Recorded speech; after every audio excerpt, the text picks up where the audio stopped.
bertempat untuk memberikan ceramah khas bulanan kita pada malam ini. Fadhilullah masyaallah. A'udzubillahi minasyaitonirrajim. Bismillahirrahmanirrahim. Assalamualaikum warahmatullahi wabarakatuh.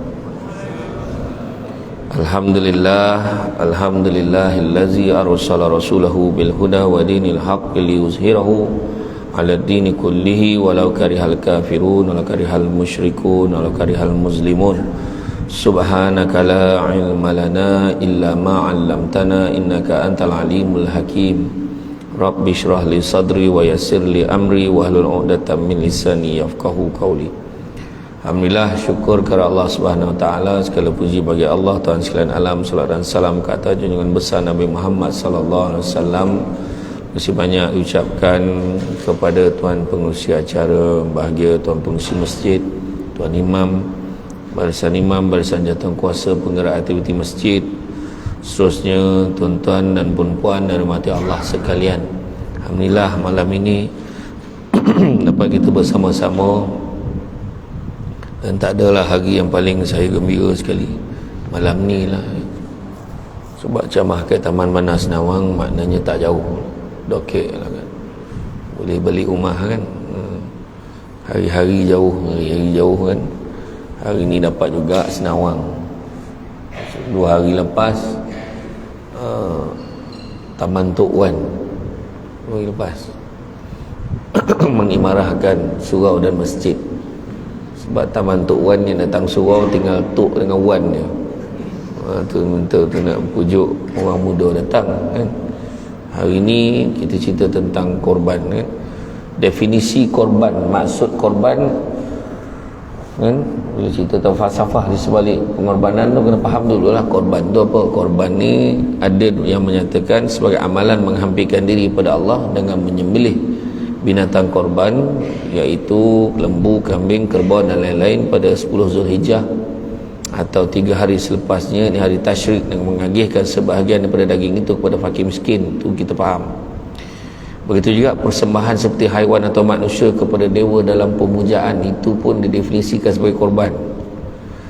Pemberian kesanggupan melakukan sesuatu, menanggung sesuatu sebagai tanda kebaktian, kasih dan lain-lain. Kerana kasih sayang, mak tu, seorang mak sanggup korbankan harta dia, tanah dia, tak apalah, cagalah tanah tu sebab kau anak, sayang ke anak kan. Kan sanggup kan? Orang yang menanggung penderitaan akibat sesuatu perbuatan, dia menjadi korban juga kan? Manusia yang kematian kerana nahas disebabkan satu malapetaka, berapa orang yang terkorban malam tu, contohlah, itu pun juga korban kan?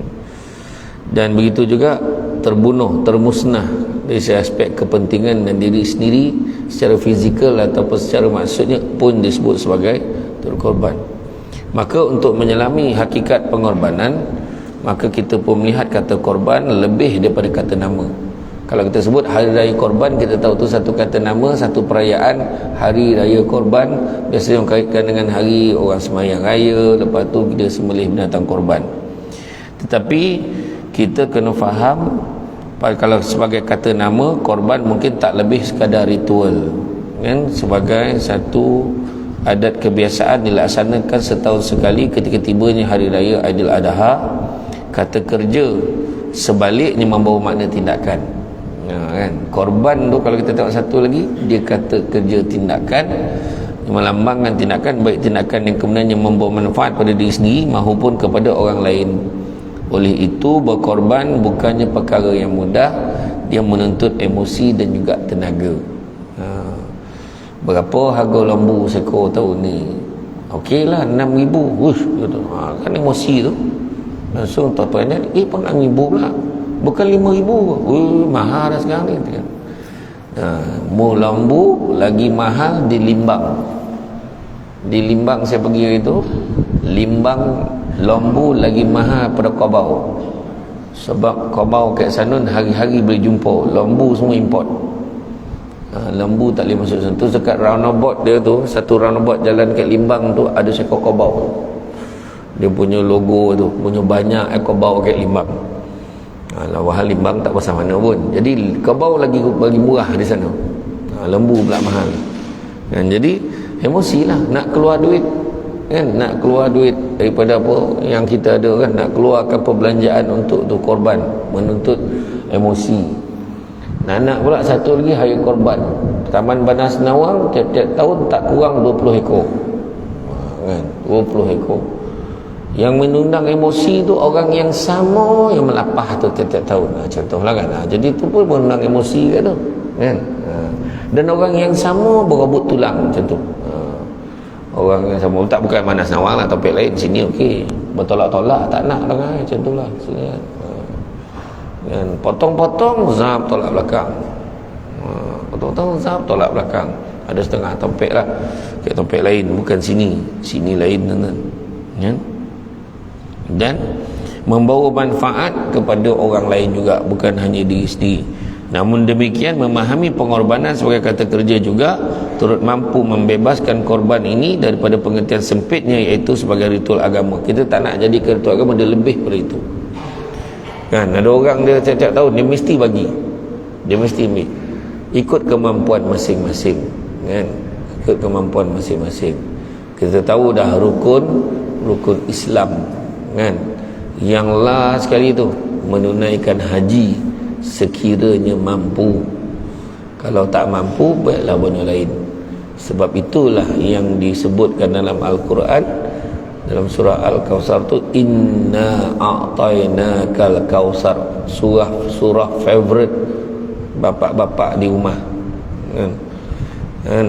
Inna a'tainakal kawthar, sesungguhnya wahai Muhammad, kami kurniakan, kami berikan kurniaan yang banyak sekali kan. Fasalli li rabbika wanhar, maka bersolatlah dan sembelihlah binatang korban kan. Bila Allah Ta'ala dah bagi kurniaan, salah satu tanda syukur join korban. Tak mampu masuk satu bahagian, ambillah seekor. Tak mampu ambil seekor, bagilah 5 ekor kan. Tak mampu betul Ustaz, sah tak mampu kan, datanglah bantu-bantu untuk mengerjakan binatang korban tu. Kita nak lapah, kita nak timbang, kita nak agih bagi ke orang, bantulah. Itu yang kemampuan kita. Beza korban dengan akikah. Akikah disunatkan masak manih bagi ke orang kan.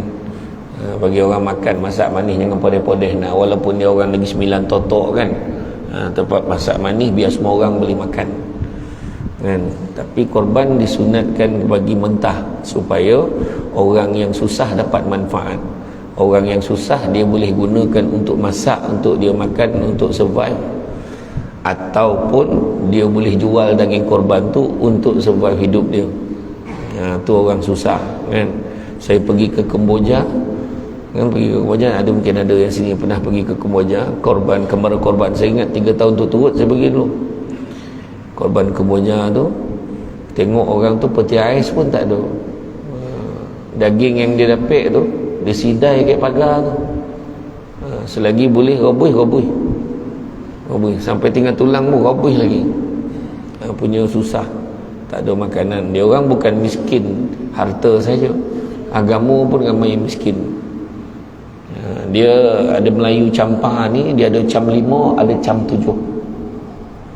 Yang Melayu Campa yang cam 5 tu dia semayang macam kita 5 kali sehari. Yang cam 7 tu semayang sekali sehari, 7 kali seminggu. Tu yang cam 7 tu bukan 7 kali sehari lah. Tu seminggu 7 kali, sehari sekali dia semayang. Jadi puas lah nak konon mengajar tu kan. Tu sebabnya kata mufti Kemboja tu, dia tak nak lagi dah orang sumbang masjid. Terlampau banyak orang sumbang masjid dengan surau. Tak nak. Sudahnya surau-surau masjid tu tak ada orang. Lepas tu berpecah-pecah pula orang Islam sana, tak mahu macam tu.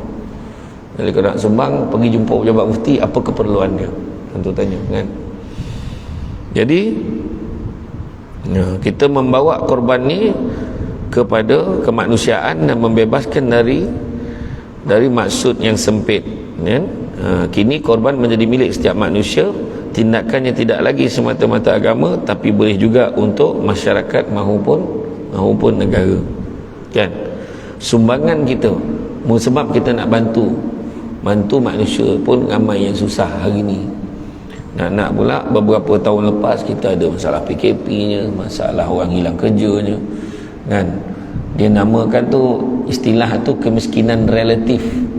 Bukannya miskin sebab tak ada duit. Duit ada tapi tak sesuai dengan kos sara hidup yang terkini, kan. Maklumlah, duduk pun bukan tempat kaleng-kaleng, kan.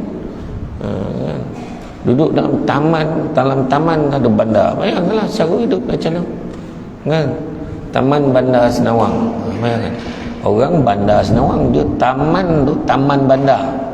Orang bila masuk ke taman bandar tu, nak datang daripada kilang tu, dia rasa macam dunia yang lain. Contoh, kan. Contoh lah. Jadi level itu berbeza lah, kan. Dan pengorbanan juga perlu dilakukan dengan tujuan dan niat yang betul, bukan secara membuta tuli hingga merugikan diri sendiri. Kenapa? Sebab kita kena faham, macam saya sebut sebelum ni, mencapai kesempurnaan ibadah ada 4 perkara kena ada. Mencapai kesempurnaan ibadah, pertama mesti dengan ilmu, bukan main ikut-ikut, kan. Orang korban, kita pun korban lah, tapi faham maksud tak ada, kan. Rugilah kita kalau kita tak dengan ilmu.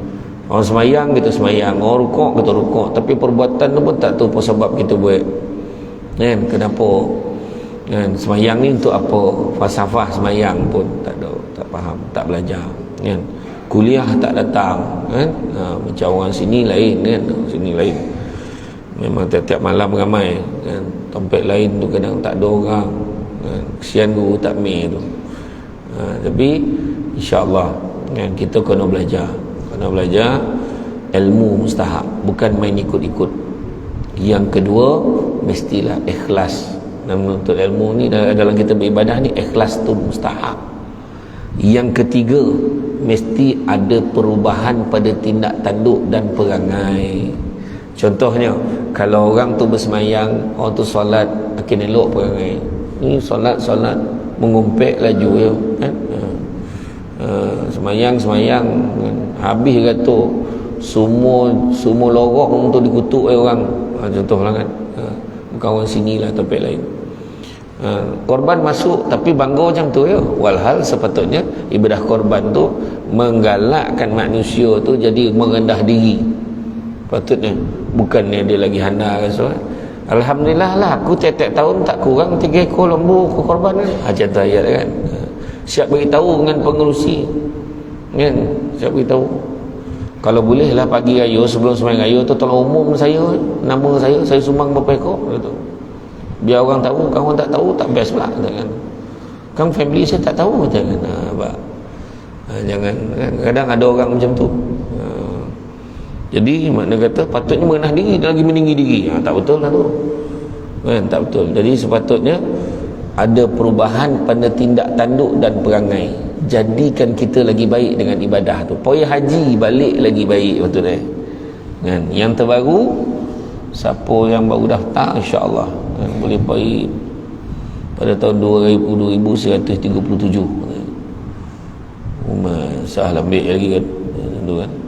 3 kali mati hidup tak boleh pergi, kan. Macam tu lah. Tapi itu perancangan manusia lah, kan. Jadi itu ketiga, patut ada perubahan tindak tanduk dan perangai, kan. Ni balik pada haji lagi laju lah burak tu, kan. Aku rasa aku paling muda pergi haji ni, kerana tu cabaran ni pula, kan. Aku tak pergi yang package biasa ni, aku pergi package mahal tu, kan. Cerita, kan. Hotel aku paling dekat sekali itulah, kan. Susah lah orang kalau baik dengan menteri ni, ayat dia, kan. Macam tu, contoh lah, kan. Dia ada orang macam tu, tuan-tuan. Paling apa sekarang ni, bilik berompek berapa Furada tu, bilik berompek 70,000, ya. Bilik berdua 199,000.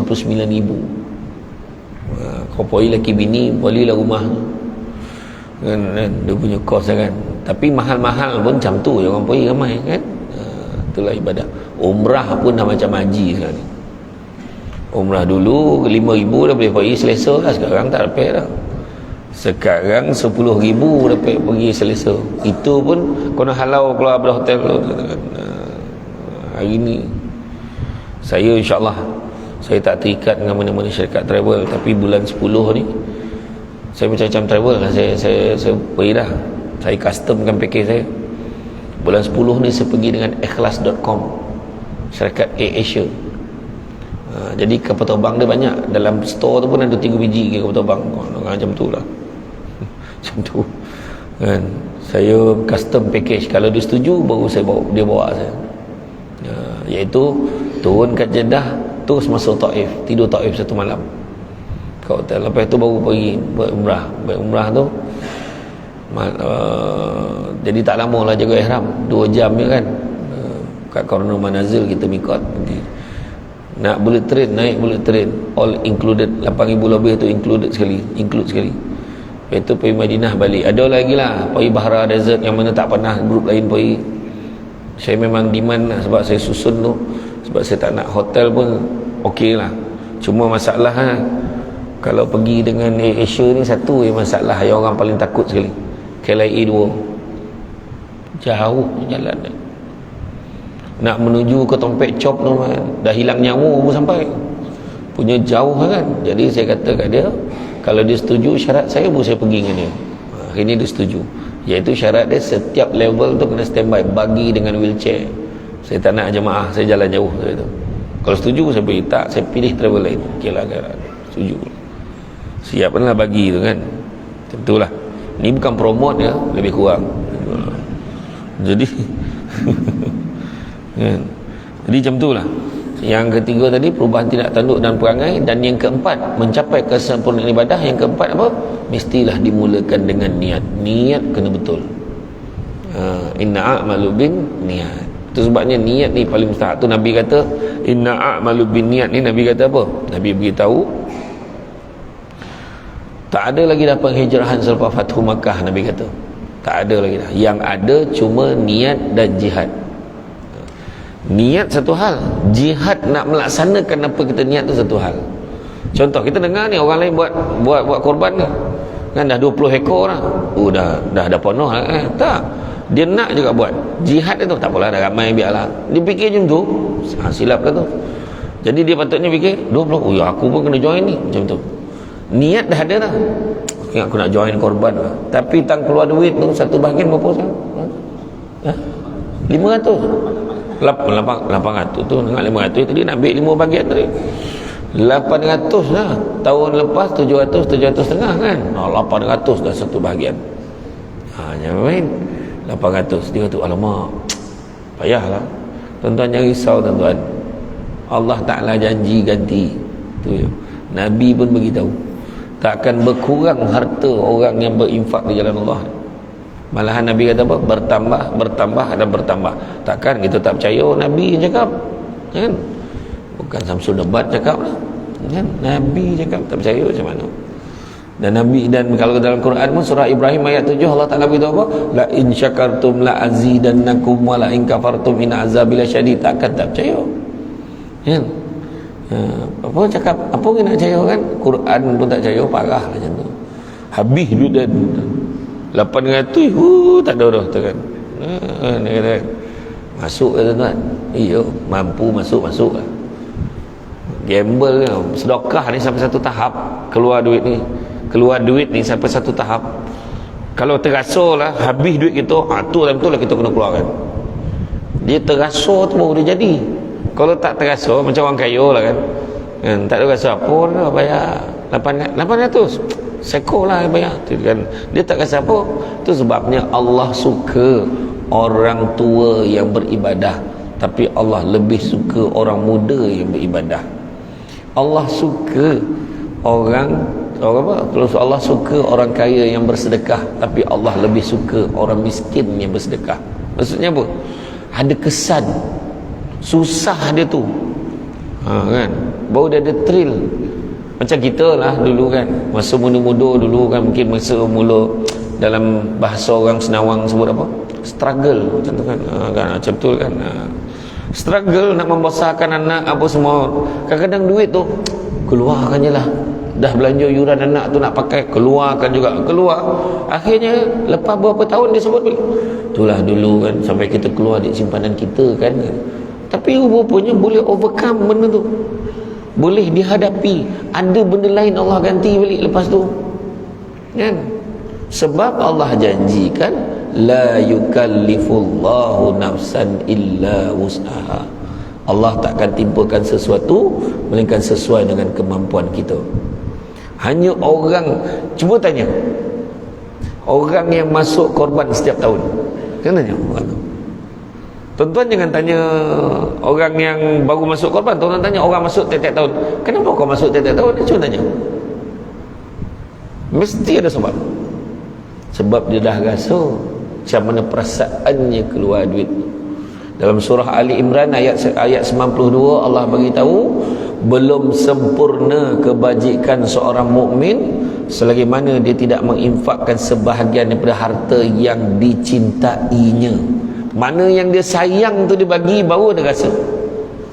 Baru sempurna kebajikan tu. Bagi tu sampai terasa lah. Lalu duit, lalu tabung, tengok dalam poket ada 2 koping. Satu duit 100, satu duit RM5. Agak-agak bagi yang mana baru terasa. Sebab yang dicintai mana? Ustaz, saya sayang botol RM5 tu saya masuk RM5. Yang 100 saya simpan. Sebab saya tak gomar mana kat sini 100 tu. Kau nak membohong siapa? Tadi kau jadi tahulah saya nak habis yang kek usuk tom yam depan tu, dia kata 100 ni, dia katakan. Tak. Yang kita bagi tu, contohlah dalam mamai-mamai tu dia nak bagi RM5, tercapai 100 masuk. Alamak, tinggal RM5. Wah, togak dah tengok mana tabung. Maknanya ada kesan. Ada kesan. Masa itulah timbul dilema dalam kepala dia. Nak minta balik ke tidak 100 itu? Nak minta ke tidak? Nak minta ke tidak? Dia pun telefon 5 ustaz termasuk Datuk Dr. Izzah Harib pun dia tanya. Habis semua. Abdullah Khairi, Haslin, semua dia tanya. Patut tak si minta balik duit tu? Akhirnya dah 3 tahun dah dia memikirkan, dia tak minta kat lagi. Dah 5 tahun dah. Makna sahlah kosan yang besar, tapi rupa-rupa dalam tempoh 5 tahun tu dia tak sadar. Murah rezeki kat rumah, anak-anak cerodik, rumah tangga bahagia, kan, kejiranan semua baik, berkat. Nampak tak?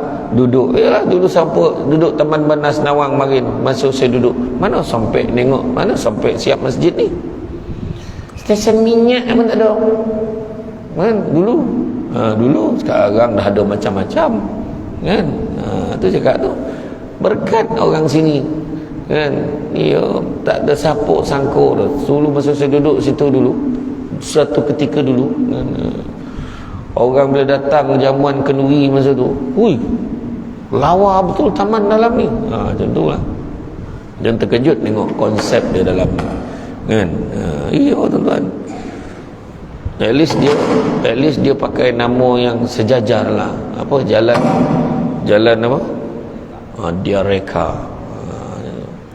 Daripada tompek, ada satu tompek tu Prisin Nyampah, tengok ni. Ada satu tompek kat Somban ni Prisin. Nak benar jadi Putrajaya, lorong adalah berapa lorong ngadu. Tak kisahlah, suka tidur lah, kan. Tapi macam tu lah. Jadi makna kata korban biar terasa, kan. Jadi pengorbanan yang dilakukan secara membetul-tuli hingga merugikan diri sendiri dan orang lain, maka seorang tu perlu bertanya pada diri sendiri, mengapa pengorbanan ini perlu dilakukan. Jadi itu sebab ayatnya merendah diri. Ayat dia korban ni sepatutnya merendah diri. Pengajaran yang kita tengok peristiwa pengorbanan Nabi Ibrahim AS dan Nabi Ismail adalah tentang pengabdian baginda terhadap sang pencipta. Merendah diri membuat kita memahami, menyerap erti sebuah pengorbanan. Tak ada dia melonting dah, kan. Dapat perintah, dapat diberitahu, dapat apa, gambar wahyu, dapat apa orang tu diberitahu. Allah Ta'ala beritahu kepada Nabi Ibrahim, dia dapat mimpi supaya sembelih anak dia Nabi Ismail. Jadi pengabdian kepada Allah Ta'ala bukan senang. Nabi Ibrahim dah lah payah nak dapat anak, kan. Dah dapat anak berpisah pula, tak duduk sekali, berapa lama duduk jauh. Sekali baru nak menikmati kasih sayang, turun pula perintah Allah, suruh sembelih anak. Bukan senang, tapi pengabdian mana lagi mustahak, Macam tu lah kan? Mana lagi mustahak, mana lagi utama? Adakah dengan sembelih anak maka dia tak sayang? Itu ada satu hamba Allah tu, ada satu orang ni lah yang lahir salah hari bulan ni, dia khabar apa, mimpi Nabi Ibrahim tu mimpi setan ke apa. Ada satu perempuan tu dia sebut mimpi setan dia. Takkan Allah Ta'ala suruh macam tu? Tu sebab nak baca sirah, baca sampai habis kat dia kan. Sebenarnya bila datang ilham tu, bila datang mimpi tu, Nabi Ibrahim tanya, wahai Siti Hajar, apa pandangan kau? Abang dapat mimpi ni, konon sembelih anak kita untuk korban, bagaimana pandanganmu? Macam tu.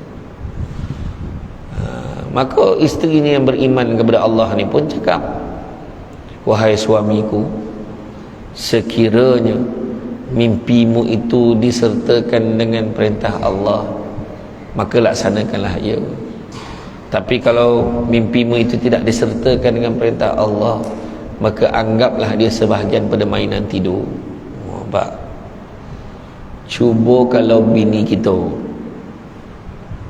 kita dapat mimpi, dapat macam tu, mimpi dapat sembelih, konon sembelih anak, agak-agak macam mana jawapan bini kita agak lah, abang mimpi tadi nak konon sembelih anak kita, apa pandanganmu wahai isteriku?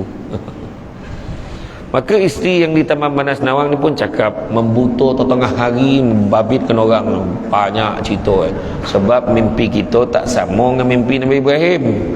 Macam tu yang pertama saya kena faham kan mengado mimpi butuh semua semolih ni pahal lah, dia marah kan, tak sama macam tu. Kemudian tanya pula kepada Nabi Ismail, wahai anak andaku Ismail, ayah anda mendapat mimpi yang Allah memerintahkan supaya menyembelih kamu wahai Ismail,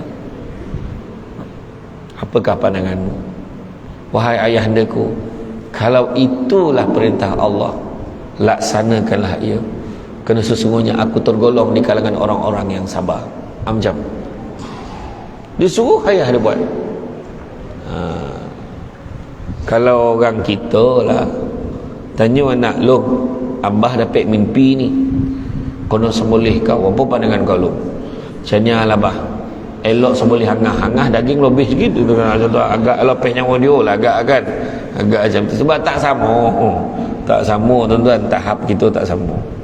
Saya cuma buat perbandingan tu nak bagi faham lah, macam tu tahap dia Nabi Ibrahim dengan Nabi Ismail. Malahan ketika dah heboh tentang Nabi Ibrahim nak sembelih Nabi Ismail ni, heboh lah seluruh penduduk persekitaran, semua bangih, gila Ibrahim ni, anak dia nak disembelih.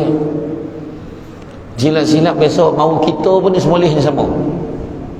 Nak bagi tahu apa? Nak bagi tahu macam itulah adat resam manusia bila buat benda baik, tentu ada halangan. Aduh, yang orang bercakap tu memang biasa. Buat ceramah malam ni kan, tak ada pencemah lain pun. Kena contohlah, aduh ya bondo, korban 20 ekor, sikit mana lah, itulah inilah kan, inilah, tak ada t-shirt kan, semua tanya t-shirt heboh kan. Sudah ada orang yang korban tu bergambar lebih kan. Alhamdulillah berjaya juga menumbangkan 20 ekor. Daripada pagi tadi 1 ekor lembu pun tak diusik kan, bergambar lebih kan. Dia orang kata apa, memang konten ni lah, konten creator lah tu kan, sibuk dengan konten dia kan. Contoh macam tu ada. Jadi pada ketika itu Nabi Ibrahim siap, Nabi Ismail siap beritahu ayah andaku, nanti kalau kau sembelih aku, dia kata, kau jangan lupa ni pakaian dia siap bagi. Ada riwayat menyatakan dia bagikan pakaian dia, nanti kalau apa-apa bagi kat ibu, kalau dia rindu, so dia bau pakaian aku ni, ada bau badan aku. Macam tu sekali lah. Dan nanti kalau kau nak sembelih aku, waktu kau dah letak dah, kau dah target, kau dah peteng tu orang ni 9 jangan tak dapat cakap Arab tu dah, peteng tu kan, target, dia dah target kat mana nak sembelih tu, dah ready, kau ambil kain, kau tolong tutup mata kau, sebab takut kalau kau tengok aku, kau tak sampai hati. Macam tu. Macam kita lah sembelih ayam, tak boleh kesian-kesian, tak boleh tak sampai hati Kan sembelih. Nabi tengok macam mana Nabi korban, adab Nabi korban kan. Nabi sembelih unta ni, nak sembelih unta binatang, adab tertib Nabi tarik seekor tu jauh daripada unta-unta yang lain. Dia tapuk sampai unta tu pandang tempat lain tu, zap sekali tumbang. Macam tu makna adab tu bukan depan geng dia. Kita sembelih ayam depan member-member ayam tu, ke depan korban tu, dia punya asah tu depan pintu korban, mau ngelupu ayam dalam korban tu dah gila tu kan. Itu belum cerita lagi yang amalan kebiasaan berkocik tu, daun semua segala ke sujung songkok semua penuh dekat salah telinga, macam-macam lah kan. Tapi dah diajar tu Nabi, dia beritahu Nabi Ibrahim, nanti kau tutup mata kau, takut kau tengok muka aku, kau tak sampai hati. Nabi Ibrahim pun buat. Masa buat tu, ada satu pandangan kata buat tu dia sembelih tu, terpancut darah tu kono kat badan dia tu, mengotak-otak dah Nabi Ibrahim. Tapi bila Nabi Ibrahim buka, rupa-rupa yang disembelih tu adalah seekor kibas. Allah gantikan. Ada satu pandangan pula kata tak sampai sembelih, Allah gantikan sebab Allah nak tengok kesanggupan dia menunaikan perintah Allah tu. Jadi itu kena faham, Allah bukannya kejam. Allah ni maha pengasih, maha penyayang. Allah cuma nak uji kita. Itu cerita dia kan. Jadi tuan-tuan muslim, tuan-tuan kalau dapat mimpi macam tu jangan buat tak sama tu. Jangan buat pula kan. Jadi kita menjadi merendah diri, memahami, menyerap erti sebuah pengorbanan supaya membantu kita merenung diri kita sendiri. Renungan diri sangat penting supaya kita sedar akan kelemahan dan kekurangan diri kita. Kehilangan sifat rendah diri dan tindakan pengorbanan akan mencemarkan erti hakiki sebuah pengorbanan. Aku berkorban macam-macam, tapi masjid ni langsung tak appreciate dah. Tak pernah lah ajak-ajak aku untuk program-program. Apa guna macam tu? Habis ikhlas tu kan. Tapi korban ni merendah diri, bagi bukannya makin lagi hebat bagi apa? Sembunyikan 7 golongan yang mendapat naungan daripada Allah pada hari akhirat besok, yang mana tak ada naungan selainnya. Yang pertama, pemimpin yang adil. Yang kedua, orang muda yang menyibukkan dirinya beribadah kepada Allah. Yang ketiga, orang yang hatinya terpaut pada masjid. Yang keempat, orang yang berkasih sayang, bertemu kerana Allah, berpisah kerana Allah. Kelima, orang yang diajak berzina oleh perempuan yang cantik dan kaya, tapi ditolaknya kerana takut kepada Allah. Bukan makna perempuan buruk dan miskin boleh. Kalau kaya dan lawa pun ditolak, yang buruk dan miskin lagi tak selera. Faham? Macam tu. Yang keenam, orang yang menyumbang, orang yang bersedekah, tangan kanan dia bagi tanpa tangan kiri itu tahu. Tak tahu tangan kiri, maknanya merahsiakan sumbangannya. Dan yang ketujuh, orang yang duduk bersendirian tapi basah pipinya dengan air mata kerana mengenang dosanya kepada Allah. Yang keenam tu tadi, tu yang tadi mengenah diri tadi. Dia sumbang, lagi dia tak nak orang tahu. Dia mengenah diri. Jangan kau cerita-cerita dengan orang pula tahu, malulah. Apa pula? Biar ada orang tahu. Jangan kau tulis hamba Allah. Hari ni orang sumbang lagi bosak, kena siap nama dengan nombor IC, pelepasan cukai. Kan? Kalau dalam senarai itu kita nak kutip sumbangan sikit, nak buat program ceramah perdana, contohlah, buat forum perdana, kita nak panggil 4 panel. Semua panel memang semua giant-giant daripada forum perdana hal ehwal Islam ni. Jadi kita nak kumpul ni dengan makan, minum, dengan kita nak bawa apa ni, speaker powernya, dengan ni semua. Lepas tu dengan VVIP, makanan pun jangan main-main. Kita nak kurang-kurang 3 ekor lembu ni. Macam itulah. So kita pun minta semangat. Tengoklah yang sumbang dalam tu kan. Yang banyak tu tulis nama penuh, terbalik pula kan. Yang bagi RM1 tu hamba Allah. Kan banyak tu orang Malaysia hanya perangai pula. Tulislah hamba Allah sebab RM1. Tapi kalau apa nama penuh, siap dengan IC dengan surat beranak ni. Macam tu kan. Jadi sedangkan bagi tu. Tapi adakah orang yang bagi terang-terangan tu tak baik? Macam-macam lah dibabitkan nama. Contoh lah macam Ustaz Abid Liu tu, kan dia tolong ramai orang, gelandangan dia pergi rumah-rumah orang. Ni semua ni menunjuk-nunjuk ke orang. Mana kita tahu? Sedangkan dalam Quran surah Al-Baqarah tu pun bagi tahu macam mana kalau bagi terang-terangan itu, dengan cara itu dapat jadi contoh baik pada orang lain, maka itu adalah baik bagi kamu. Allah Ta'ala beritahu. Jadi macam mana kita nak tahu niat orang? Jadi janganlah kau malah tuduh-tuduh, kan? Adalah kebaikannya. Orang tu masuk tu sebab masuk dalam masjid, kau jah tabung dulu. Mana tabung? Kat belakang, kat luar. Oh, steady, tak mahu nak senawang. Tabung kat luar, tak ada, dia takut hilang. Nak curi-curi lah. Saja kita letak luar, punyalah steady tak steady, kan? Tak kalau kita pergi nampak tabung, kita pun masuk. Sebab apa? Bila kita masuk ada orang lain nampak. Kenapa jadi yang pertama? Orang lain nampak, mudah-mudahan orang lain pun terbuka hati nak sumbek duit sama. You tak you pula lah, dia masukkan duit, aku pun nak kena masuk kat ni, dapat pahala tambahan mudah-mudahan sebab mengajak orang lain semua. Macam tu cerita. Tapi tidak menjadikan kita ni bangga diri. Tak. Kita merendah diri, makin bagi makin rendah diri, makin rendah diri, makin rendah diri. Bukan makin handa, makin apa? Macam sekarang lah saya duduk depan ni kan. Tak adalah handa mana walaupun saya tinggi. Kan? Tinggi tu dari segi saiz ya. Tapi adakah saya handa benar daripada yang depan ni? Tak, yang depan ni lagi tinggi ilmu daripada saya ni. Nana adalah orang lama kan, orang lama yang lebih besar, lebih banyak pengalaman dia. Adakah yang depan ni lagi handa? Tak ada, tuan-tuan. Kan? Tapi disebabkan oleh itu rendah diri. Jadi saya bukan nak ngajar benar dah, kongsi je kan, kongsi. Kan? Kalau kita lihat sikap ego, sikap tamak, berpura-pura adalah antara sikap yang banyak menghancurkan nilai pengorbanan. Nampak tu? 3 ni. Tamak satu lagi, tamak. Korban, nak ambil bahagian ni, nak ambil bahagian ni, ni pun dia nak. Sudah berebut bahagian, akhirnya busuk dalam petai, tak bermakan pun kadang-kadang. Dah lah ambil hak orang. Nampak sampai satu tahap. Yang kedua, kan, ego. Oh tak, ini aku punya. Sudah ni berlawan-lawan. Kau masjid kau berapa? 5 boleh koman nak, kita orang 20 tu. Itu belum cerita lagi, bukan semua tu lambu Malaysia tau, lambu New Zealand. Ada cerita apa lah, ego lagi. Sekong tu dan tiap-tiap tahun dapat lidah tu, lidah untuk buat sup lidah untuk belagak tu. Dan begitu juga berpura-pura, berpura-pura kononnya Allah Akbar kan, konon baik dan sebagainya.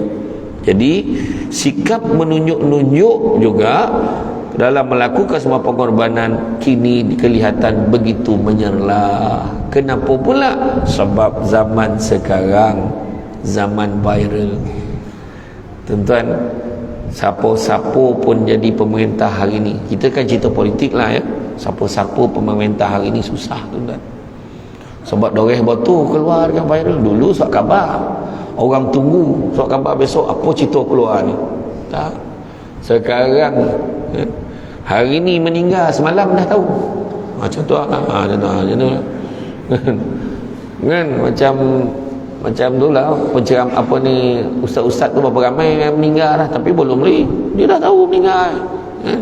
Datuk Ismail Kamus tu itu sebelum dia betul-betul meninggal dunia, sebelum tu berapa kali dia cakap dia meninggal. Datuk Jalaluddin Hasan, hari tu saya terbaca dalam Facebook tu, meninggal dunia. Saya telefon, hello assalamualaikum, elok jawab ayo sah betul kan.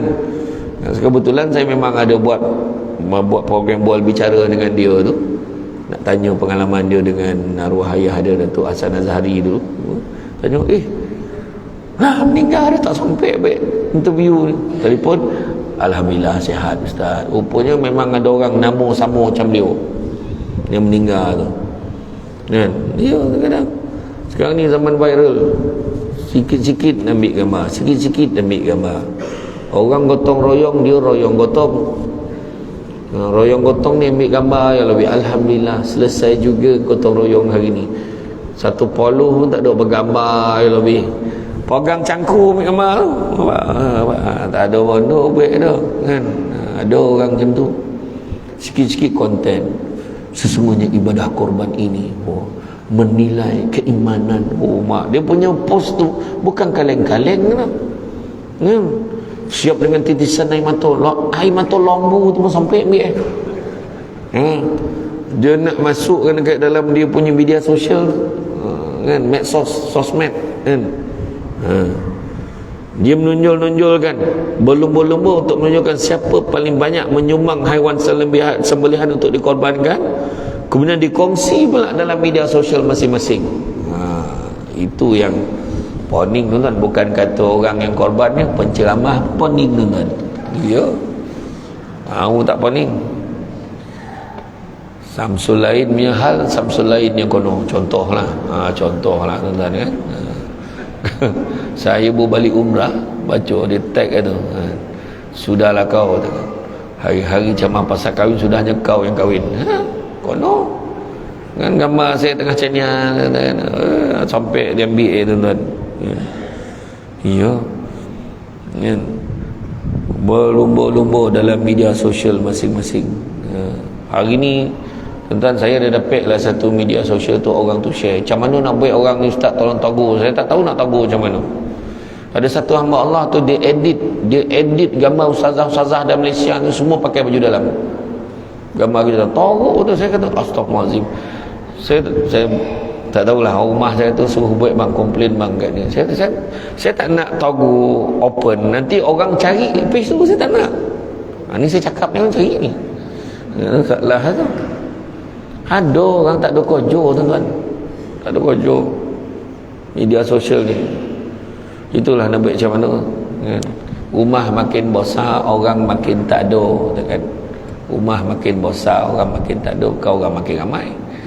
Rumah besar-besar kayak mana Senawang je dulu ramai kan, budak kecil-kecil tu. Semua seorang masuk asrama, seorang masuk mesti, sudah tinggal mak abah kan? Rumah makin besar, orang makin tak ada, pendapatan semakin tinggi, ketenteraman jiwa semakin rendah. Tak tenteram jiwa, duit banyak pun jiwa tak tenteram. Perubatan semakin canggih, penyakit semakin banyak. Manusia semakin ramai, kemanusiaan semakin kurang. Air minuman semakin banyak jenis, air bersih makin tak ada. Teman di media sosial semakin ramai, teman sejati pun dah tak ada. Dulu ada kawan baik, kawan sejati ni, kawan ni sakit menangis lah. Kau kenapa tak cakap dengan aku? Kau susah cakap dengan aku ni kawan kau ke tidak? Macam tu orang dulu. Sekarang kawan sakit, nyuruk kan? Dia datang mesti minta duit, tutup pintu kan? Kau lain kali cakap dengan aku, berapa kau nak pakai? Tak adalah banyak. Berapa? 5,000. Nah, ambil 100 dia bagi. Bukan bagi banyak pun, tapi adalah sumbangan kan? Melancung satu dunia, jiran sebelah rumah pun tak kena. Pakai jam tangan mahal tapi tak pernah tepat waktu. Ilmu makin tinggi, adab makin kurang. Berguru semakin mudah. Belajar semakin mudah, kat internet belajar semakin mudah, guru semakin tidak dihargai. Teknologi maklumat semakin canggih, fitnah dan aib semakin tersebar. Tu dia cerita tu. Tu kata tu, sudahnya orang pun tak tahu. Nampak dia, alhamdulillah tahun ni kami berjaya korban 30 ekor lembu. Pagi tadi sahabat saya kono, Ustaz Jafri, alhamdulillah Ustaz Jafri telah pun bersama dengan syarikat korban ini. Dia tidak lagi bersama dengan syarikat ini untuk melaksanakan korban. Ustaz Jafri tak tahu mana jual nama Ustaz Jafri. Allahumma salli ala sayyidina Muhammad kan. Kono tuan-tuan, hari ni orang kan kira ya. Wartawan dulu tanya saya waktu saya berlakon dulu lah, saya berlakon filem This Is Pilah. Watak tak adalah bosan pun, tak sampai 2 minit, 2 babak tak sampai 2 minit, macam tu lah. 2 babak tak sampai 2 minit, macam pap cut, okey, tukar baju, tengah macam pap blackout, tu babak kedua. Memang sajalah dia buat blackout tu. Okey ustaz, terima kasih ustaz, sign. Okey, sign, zam, dia dah balik. Waktu Waktu pelancaran filem tu diminta saya datang baca doa, saya datang lah. Lepas tu wartawan tanya, apa perasaan saudara Samsul Ubat setelah ditawarkan berlakon ni? Kira benda baru. Bagaimana kalau ditawarkan untuk berlakon dalam filem yang lain? Ayat kan. Saya pun cakap lah, tengoklah kalau jadual ceramah saya okey, mungkin saya okey lah. Maknanya setujulah. Apa hal lah tanya macam ni? Saya kata kalau jadual saya okey lah kot. Tengoklah ni, kalau jadual saya penuh tak dapat lah saya berlakon. Maknanya setujulah kalau ditawarkan. Lah diulang lagi.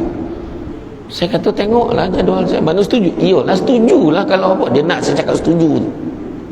Besok tu keluarlah headline dia, Samsul Debat ingin mencuba watak yang baru. Kan lain tu. Oi gila betul wartawan ni. Itulah masalah tu. Saya kata hari ni orang boleh manipulate apa yang kita cakap. Cakap apa? Media sosial lagilah pula. Kan, media sosial lagilah tak ada. Semua orang berlumba-lumba nak cari apa? Nak cari view. Ada tujuan yang buat duit dan sebagainya, pengiklanan dan sebagainya. Ya tuan-tuan. Saya punya video tu saya sama dia edit daripada channel tu. Kocik sudah tinggal muka. Tinggal muka. Orang edit tu hari tu sekali tu saya dah siapa yang tahu lah itu kan. Rimeh benar dah saya kan. Hari-hari ceramah sibuk mana, ponek mana dah tak terlayan dah rasa nama Samsul Debat tu. Akhirnya saya bawa diri hari tu, bulan 5 itu saya cancelkan pergi umrah hari tu. Saya bawa diri ke Indonesia. Saya beristirahat kat sana. Saya pergi ke sebuah pesantren di Jawa Barat. Rehat kat sana. HP-nya pun diambil pak, handphone pun ambil. Relax betul-betul, tenang. Orang, kenapa saya pilih Indonesia? Sebab orang Indo ramai tak kena Samsul Debat. Negara dia besar negara kan, tak habis jalan ni. Pergi kat Jawa Barat tu dalam 3 jam kat perjalanan daripada Jakarta. Relax. Pergi dengar ustaz tu cakap, ustaz tu nasihat, ambil. Iya kan. Pergi tempat lain, turun kat Singapura tak dapat dah. Singapura berkojar ustaz TikTok ni. Ustaz TikTok panggil ramai kau dah tu rehat tuan-tuan. Akhirnya dah lepas 2 minggu tu, 2 minggu saya tak ada live bulan 5 tu kalau perasan. Lepas tu saya balik, okeylah, refresh balik dah kan. Tentulah. Jadi itu sebabnya kita tengok ramai yang nak menonjolkan dengan pelbagai caption, kononnya dialah yang paling ikhlas sekali memahami pengorbanan lebih parah akibat terlalu banyak haiwan sembelihan yang diberi, wujudnya pula lebihan hasil sembelihan yang akhirnya membawa kepada pembaziran. Ada juga kan. Tindakan inilah yang dilihat memadamkan penghayatan erti sebenar pengorbanan, dan sikap membazir menunjuk-nunjuk yang sememangnya tidak digalakkan itu dizahirkan. Masalahnya dizahirkan pula, ditunjukkan pula kan. Tu yang masa saya terlibat dengan korban di Afrika tu kan, ya Allah, tengok Toruk tu Kek Sanun, ya Allah, nak korban hari ni semulih nak bagi dagingnya. Malam tadi pukul 12 tengah malam dah beratur nak ambil daging. Kita ni duduk rumah yang tok-tok tak sampai, tiba-tiba sampai daging tu kat pagar tu. Tapi dia orang macam tu. Dia orang minum air kelimbah atau air apa, air becak tu, dia cedok air lumpur tu, itulah air dimasak tu, minum. Kita tokan-tokan tahu panis, tokan-tokan tahu sejuk. Kan? Bayangkanlah saya tengok, kesian tuan-tuan. Kan macam saya cerita di Kamboja tadi, itu sebab Nabi ajar kita banyakkan melihat yang di bawah daripada melihat yang di atas. Kerana dengan melihat yang di bawah, kamu akan lebih bersyukur dengan apa yang kamu ada. Tu sebab kadang ada orang tu ada daging, dia sedekah pergi hantar lah. Mana orang susah yang dia ingat pergi hantar daging ke rumah orang. Macam tu kan. Dan pengorbanan ini adalah tindakan yang mulia kan. Masyarakat hari ini kadang-kadang melihat secara harfiah, luaran semata-mata tanpa memahami erti pengorbanan yang sebenar. Nilai pengorbanan perlu dijadikan contoh sebagaimana sepatutnya kita menjalani kehidupan sebagai manusia. Kita perlu faham dan mengerti bahawa sebuah pengorbanan kena dapat melakukan dengan penuh keinsafan. Jadi mana kata kalau kita ni nak memberikan dia, sebenarnya dalam ibadah korban ni, sebenarnya dalam ibadah ni, hidup kita ni 5 perkara lah. 5 perkara kena ada. 5 perkara kena ada. Pengajaran lah kita tengok daripada korban 5 perkara. Yang pertama, sabar. Kena sabar. Hidup sabar, tuan-tuan. Tak dapat daging jangan merajuk. Sebulan tak datang masjid. Aku paling teruk melapah. Sekilo pun tak dapat, kata kan. Marah dia kan. Contoh kan. Sabar. Sabar. Tak apalah. Alhamdulillah. Aku tak dapat, maknanya semua orang boleh dapat, okeylah tu. Maknanya tahun ni kita dapat memanfaatkan pada semua. Macam tu dia fikir. Sabar. Lepas tu nak menumbangkan lembu tu pun kena sabar. Dekat mantin tu, lembu tu boleh meloncek pagar tu. Pagar tinggi tu boleh meloncek. Bayangkan. Dah lama training lembu tu. Pagar tinggi tu kat mantin. Kata orang tu bukan dalam kitab tak ada tulis dah. Orang tua kata, kau dogi lembu tu tengok nama dia. Nama siapa letak kat lembu tu. Sabtu dogi orang tu. Itu orang tua cakap, dalam kitab tak ada. Kan? Lain macam lembu kau ni, tak maun dah dah. Puih betul. Sabar. Dia kena nak mengajurkan, nak mengendalikan haiwan korban ni, kena sabar. Macam mana kaedah tarik sini, jangan mana lah senang kau ni, tak susah, pap dah tertikam kat tanduk lembu tu. Sabar. Sabar, tuan-tuan, sabar. Hidup kita ni pun kena sabar. Macam mana susah lah ni, lagi di sini, lagi dekat belakang pokok ni, lagi di sini, lembu ni goram pula aku tengok ni. Situ ujian dia. Sabar. Macam itulah hidup kita. Bukannya semudah yang kita nampak. Hidup kita ni kan cantik dipandang bulan mengambang torang di awan. Kalau dah hidup namanya orang, takkan lari daripada ujian dan dugaan. Tentu ada ujian, tentu ada dugaan. Sabar. Kedua, syukur. Kena ada syukur. Salah satu cara kita syukur, kita keluarkan, sumbangkan. Sebab kata Imam Al-Ghazali, syukur tu ada 4. Pertama dengan lisan, alhamdulillah. Kedua dengan hati, memperakui siapa bagi nikmat. Ketiga dengan tindak tanduk. Apa tindak tanduk? Salah satunya sertai ibadah korban. Masuk bagi itu tindakan. Dan yang keempatnya adalah memelihara nikmat supaya tidak rosak. Jadi yang ketiga tu tadi, tindak tanduk. Jadi bila kita syukur, kita masuk bahagian korban. Kemampuan berapa? Saya nak masuk seekor, saya sumbang seekor. Minta pihak masjid cari je lah mana-mana lembu tu, saya ikut je. Nanti beritahu berapa. Macam tu kan? Masuk korban. Kemudian yang ketiga, yang ketiganya, yang kena ada hikmah. Percaya pada hikmah. Aku keluar duit ni besok, Allah bagi ganti, percaya. Ada sebab ni. Selama ni aku tak pernah masuk korban, kali ni aku nak masuklah korban. Tentu ada hikmah di sebaliknya. Duit aku habis, duit tak ada ni, jangan risau, masuk tuan-tuan. Saya dulu, saya ingat saya ada cerita kan dulu dekat sini, saya pernah cerita. Saya ingat masjid ni saya pernah cerita, yang mana saya dulu waktu saya pergi umrah dengan mak saya. Saya pergi masa tu, saya jadi duta untuk TH Travel. Saya dapat free satu seat. Mak saya kata, bawa lah adik kau. Ada seorang adik saya bawa, dengan mak saya pergi.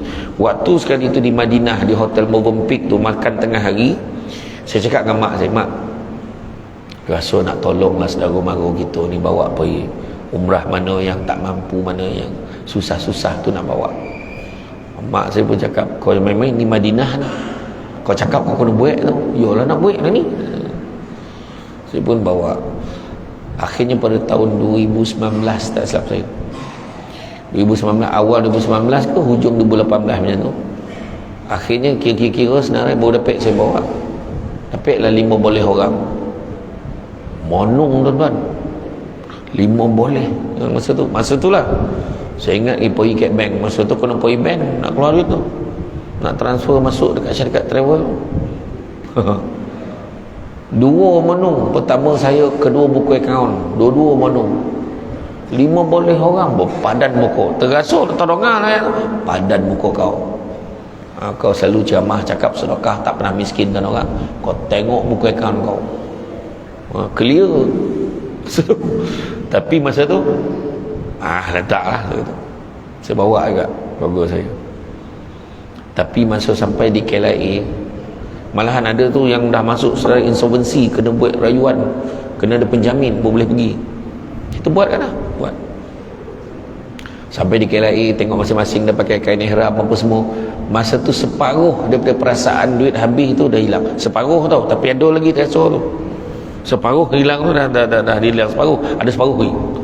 Tapi bila sampai ke tanah suci kan, bila saya tengok masing-masing mengalir air mata, sebab tak sanggup. Ada yang tak pernah naik kapal terbang, naik tu pergi Mekah. Cuba fikir. Masa tu hilang perasaan duit saya hilang. Tak ada pun. Alhamdulillah, biarlah duit aku habis ya Allah, tak apalah. Lepas tu pergi Taif, kena tambah lah 160 rial seorang tu. Dah mula datang beli perasaan tu kan. Sebab kalau tidak dia tak nak pergi, tak apalah, lain kali lah pergi. Masa bila lain kali? So saya keluarkan jugalah, bawa lah pergi, biar dia mengasuh pergi Taif dululah. Dan alhamdulillah bila balik ke Malaysia, tak sampai 3 bulan, demi Allah saya cakap dalam masjid ni, tak sampai 3 bulan, package saya bawa family saya tu bukan package paling rendah. Tak boleh, kita nak bawa family ni, bawa lah package yang bagus-bagus. 9,000 lebih seorang masa tu. Masa tu mewah dah, 9,000 lebih. Tak usahlah ditotalkan berapa, tak sanggup dengar kan. Tak sampai 3 bulan saya balik ke Malaysia, Allah ganti balik duit saya. Itu saya kata tadi, kenapa kita buat lagi? Masa tu tak adalah saya cakap mujur balik modal, tak ada. Masa tu saya cakap, siapa lagi aku nak tolong lepas ni ya Allah, tolong jangan angkat tangan ya. Jadi saya cakap kan, lepas tu tuan-tuan, apa yang berlaku lepas pada tu, tak berhenti tuan-tuan, tak berhenti. Bulan 2 yang saya cakap baru ni, saya pergi dengan Harmoni tu, 45 orang ahli keluarga saya pergi. Itu sebab saya kata buat insya-Allah ada lagi. Percaya tuan-tuan, korban ni buat selagi boleh buat. Kita tak tahu lagi bila kita boleh buat tuan-tuan. Tahun depan kita tak tahu, sampai kita hari haji kita nak masuk korban. Mana yang belum masuk, masuklah. Tahun ni kita pecah rekod, daripada 20 jadi 50 ekor. Tukang semoleh semua lagi pergi surau lain, tak terayu dah, banyak pula dah tahun ni. Tak, mudah-mudahan tuan-tuan, ada sedikit kemampuan, masuk sikit, buat cara sikit kan. Kadang-kadang kan orang cakap, kenapa lah joki aku ni tak cukup, kenapa lah banyak masalah dalam hidup aku ni. Kadang-kadang kena tanya balik, bila last kita keluarkan duit kita ke jalan Allah, tanya balik. Nabi kata, sesungguhnya bala dan musibah tidak pernah mendahului sedekah.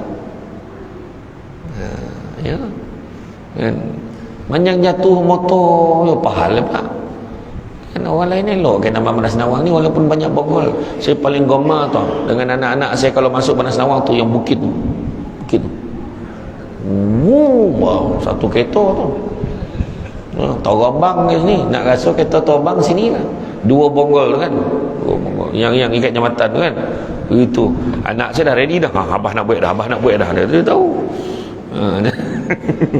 Iyo, sojuk tolu tuan-tuan. Iyo, itulah kelebihan tu, boleh digazetkan sebagai jambatan hiburan macam tu, untuk orang luar. Iyo ya, hikmah, percaya pada hikmah. Allah murahkan rezeki kita kan. Tanam tabu di tepi rumah, cabut ubi sampai ke akar. Kalau hidup membaca hikmah, selaut garam terasa tawar. Iya tuan-tuan, tak ada bono tuan-tuan, keluar duit dunia tuan-tuan, tapi balasannya akhirat. Balasannya akhirat. Kita jangan lupa dalam surah Asy-Syura ayat yang ke-20, Allah bagi tahu apa. Kita ni masuk korban ni, untungnya bukan kat sini. Untung makan daging habis konjang berak bodoh kan. Tapi memang sadap, daging korban sadap lain. Kan? Lain sadap. Paling sadap orang perempuan gulai lemak cili api kobau. Ya, berpoluh-poluh makan ni. Orang perempuan mulalah tak makan kebau. Tu ayat kan. Sebenarnya tuan-tuan, masak kobau tu, masak lemak cili api, jangan dikobau-kobau pula tu kobau. Lembu kan ni bang? Hati. Dah habis licin kau jual baru cakap tu kobau tu. Macam tu cakap. Sadap kobau dengan nganduk. Orang tak nak makan tu lah, tak makan kebau. Wah, lagi sadap. Macam orang tak makan itik lah. Kan? Sadap benar. Iya. Kan? Jadi kita ni memang betul kalau kita masuk bahagian bagi kan, Allahu Akbar, dia punya kelazatan itu. Tapi keuntungannya bukan dunia, akhirat besok keuntungannya.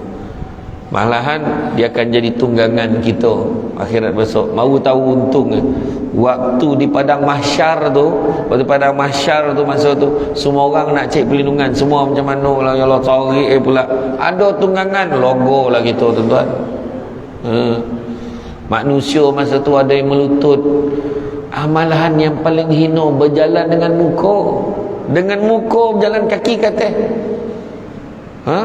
Kita berjalan kaki ayam pun macam mana teruk tu kan. Bayangkan berjalan dengan muka.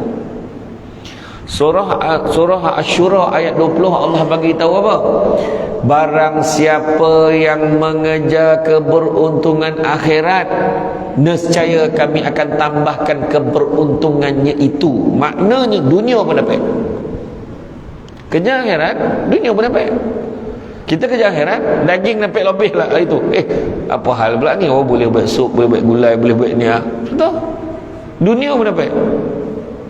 Tapi barang siapa, namun barang siapa yang mengejar keberuntungan dunia, nescaya kami akan berikan sebahagian sahaja daripada keuntungan dunia itu, dan takkan ada satu bahagian pun untuknya di akhirat kelak.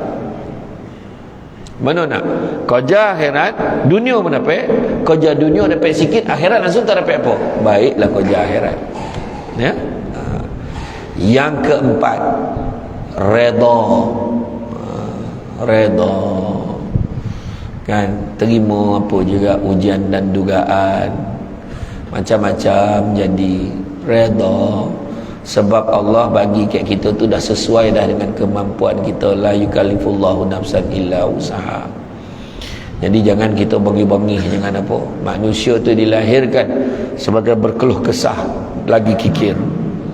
Jadi janganlah kita jadi orang yang mungut ya. Aduh, kenapa lah macam ni? Apalah hidup dan macam ni? Jangan. Kadang-kadang kita mungut benda-benda yang kita tak dapat, sedangkan paling banyak lagi Allah bagi kita. 10 benda yang kita nak dalam dunia, Allah dah bagi 7. Kita bising 3 yang kita tak dapat. Sedangkan 3 tu bukan Allah tak bagi, tapi mungkin Allah nak bagi lagi baik lagi untuk kita. Sangka baik. Dan yang kelimanya adalah ikhlas. Ikhlas. Ikhlas ni apa maksud dia? Melakukan sesuatu tanpa mengharapkan balasan. Kalau dari segi bahasa literal manusia ni, tidak mengharapkan balasan, wa imma perkataan terima kasih pun tidak diharapkan. Macam tu sekali. Tapi orang Melayu lain. Aku tolong dia ikhlas, dia terima kasih pun tidak. Biasa tak ada ayat tu. Mana tak ikhlas tu. Tetapi yang lagi tepat lagi ikhlas ni, kita buat sesuatu tidak mengharapkan pengiktirafan manusia. Yang kita harapkan hanyalah daripada Allah Subhanahu Wa Taala. Itu yang terbaik sekali. Kan? Allah mungkin tak bagi ini, Allah bagi kita sihat. Tengok hari ni berapa ramai orang-orang lama yang datang masjid. Tengok kan. Saya sebut ni warga emas ni janganlah dah tua datang masjid. Tak. Itu satu pencapaian saudara. Bukan semua orang sampai rasa tua. Kan?